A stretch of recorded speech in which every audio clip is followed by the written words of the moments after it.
Imagine, if you will, sitting down to your morning coffee, turning on your home computer to read the day's newspaper. Well, it's not as far-fetched as it may seem. In fact, both local San Francisco papers are investing a lot of money to try and get a service just like that started. Science editor Steve Newman reports on one person already using the brand new system.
Pull me up a floor and I feel like myself again. Roll me up some dope and I feel like myself again.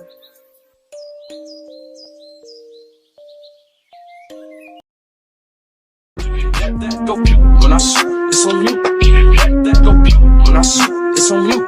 Copycat, trying to copy what I do, 'cause that